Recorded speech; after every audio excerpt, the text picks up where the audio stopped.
Welcome Aquarius, this is Regina from Pacific Tarot, and I'm going to be doing your November monthly reading for the entire collective of Aquarius. Let's get started. I have already laid out your horoscope spread, and I've used a combination of Egyptian tarot cards and a new deck called the Intuitive Night Goddess Tarot. And I'm really loving it. I'm enjoying it. It's very female-centric. At the bottom of the Egyptian deck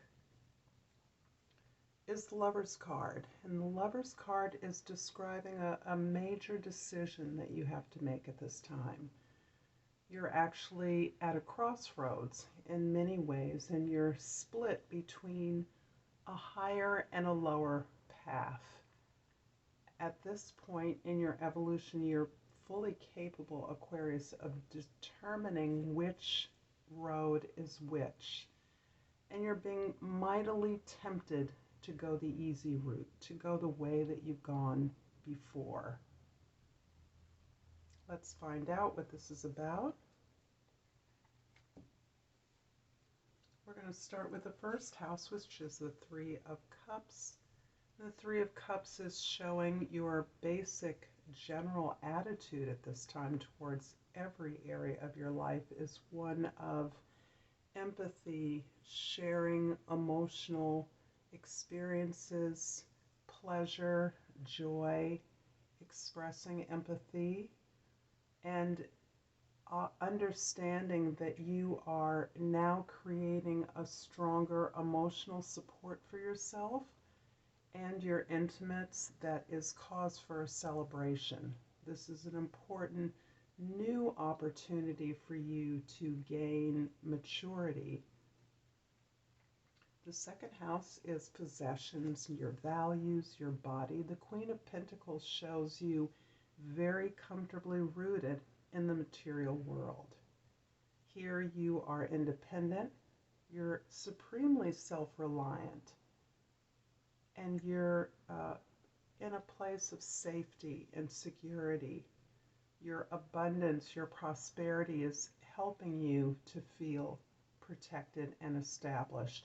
However, you're able to share what you have, but mostly within your own garden, within your own space. You're not feeling terribly emboldened to move out of your space and interact with others. It looks like this new emotional opportunity with the Three of Cups is impacting a space where you've been for a very long time, a very comfortable, independent space, Aquarius. The third house is your communication skills, how you're processing these new ideas. And this new idea is manifesting itself as your ability and desire to establish a clear, more spiritual foundation. This is a foundation upon which you are able to move your creative ideas, your practical, your career moves, your work efforts forward in such a way as to provide you a foundation for growth. It's important that you create this foundation for growth as a springboard to expanding and exploring your world more broadly. But this base is important as a kind of domestic, emotional, creative, and spiritual space for you. The fourth house is the King of Swords, and the King of Swords is showing us a person who is able, as you are, Aquarius, this indeed is air sign master, your ability to detach from your emotions, and yet your desire and willingness to understand your emotional experiences at the same time. And that is done through your ability to observe, to step back, to witness your thoughts, the way that you've structured your thoughts, particularly around your psychic security, your domestic security, your family of origin. You are able at this time to interrogate that experience, to look at the way you've structured your beliefs in order to achieve a certain kind of success. And these cards seem very, very much linked to me. In the fifth house, however, the house of our peers, how we play, how we are creative and find pleasure, you have experienced many disappointments, perhaps many rejections. You have looked at what you consider to be your failures, and instead of solely observing your thoughts, you are also overwhelmed by your desire, your need to grieve some of these failures as a step in letting them go. So these failures have been important. It looks like towards a certain end. I'm getting a sense that you are creating or building something that you are experiencing a lot of challenges. You have not been successful throughout various steps, but in order to change this sense of rejection and failure, you must release this sense of failure only after you've explored the ways in which you structured these experiences in a way that led to the reality of a disappointment. The sixth house is your house of routines and how you take care of yourself so that you can be productive and healthy. The Warrior of Wands is the same as the Knight of Wands.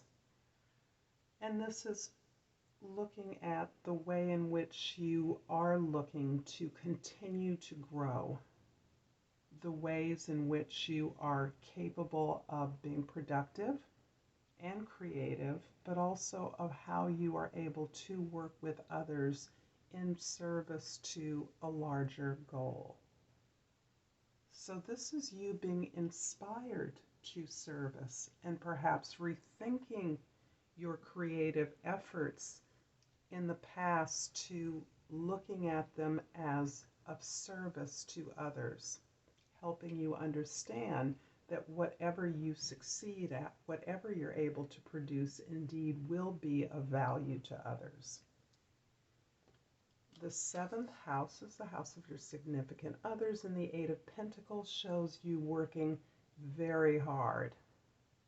You're working very hard, I'm sensing, in collaboration with a group of people towards a project. You're putting a lot into something that you are producing and creating. This shows you focus not only on the incredible effort, but also the determination and the dedication to quality. There's clearly a sense of pleasure in the process of creating something of such value and usefulness. And in the eighth house, where you share resources with others, my sense is that you are playing a role in the group, in the team, in the organization that you're a part of. And your role has been very much the strategist, the one who looks at long-term strategy and is able to pull away from the operations, the daily operations and machinations of this effort in order to assess the quality of the product, the quantity of the product, how you're working, if you're working as effectively as you can, and if you're moving in the direction that you still want to go in. Ultimately, you are in a position to assess the overall efficiency of your product and project.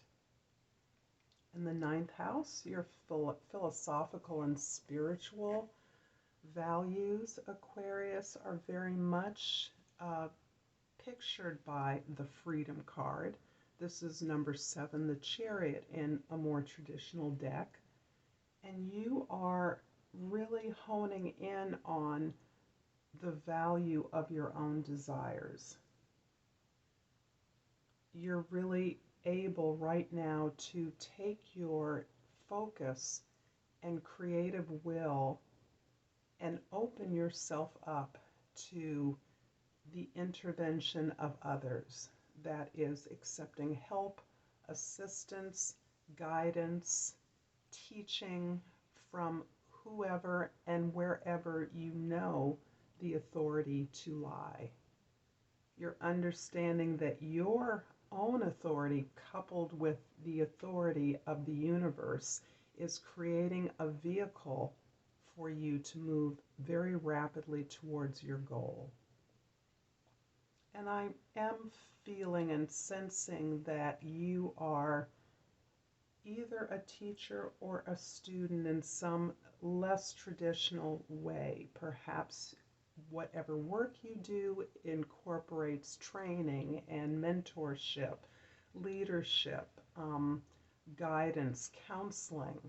I'm feeling this very strongly from this card, that this is a skill that as you have processed as you process this set of experiences and this growth in your focus and desire, as well as your openness to accepting intervention and guidance, help and support, you are becoming a model of reaching for your star.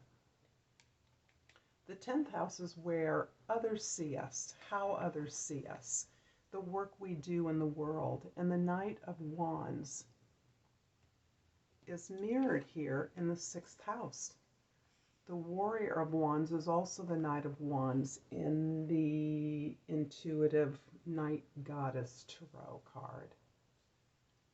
And both of these are about the way that you're working. My sense is that you have shifted the values of work, the motivation of your work, from material security, something you have, something you know how to work and do well.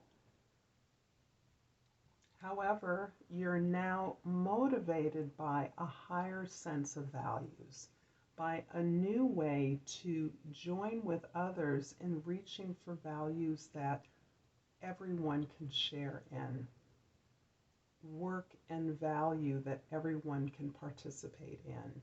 And this shift to less tangible rewards, more spiritual goals is motivating you powerfully in the work that you do and in the way that you work with others.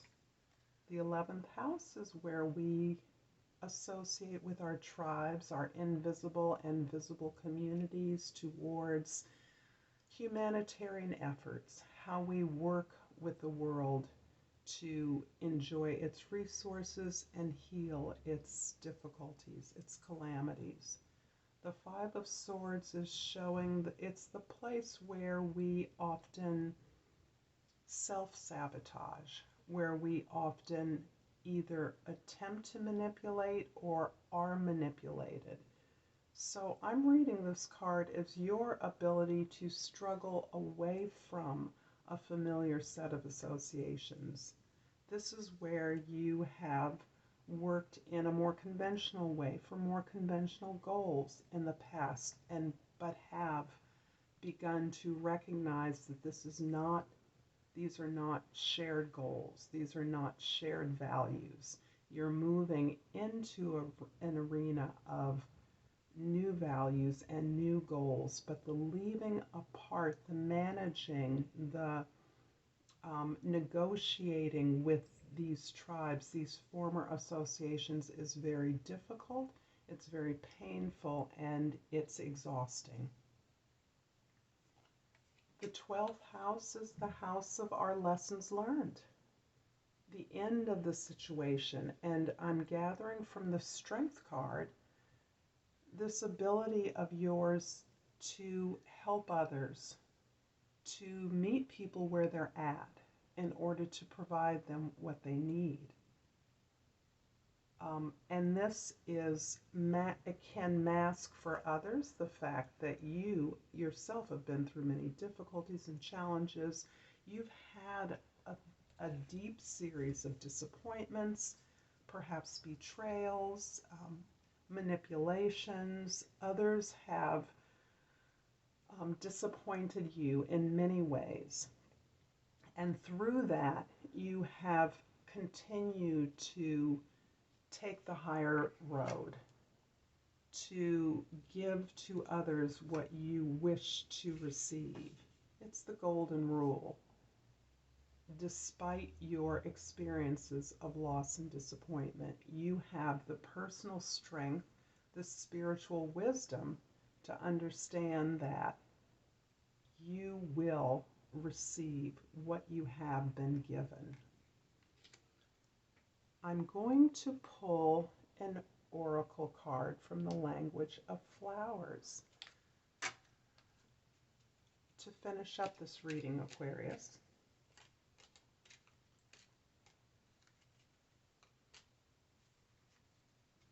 And I have stop, slow down. The pace must abate before it's too late. So this is your oracle for the month. I'm going to leave it right here, Aquarius. Again, I'm Regina from Pacific Tarot. Please like this video if you find that it's had value for you. And I will see you next week. Namaste.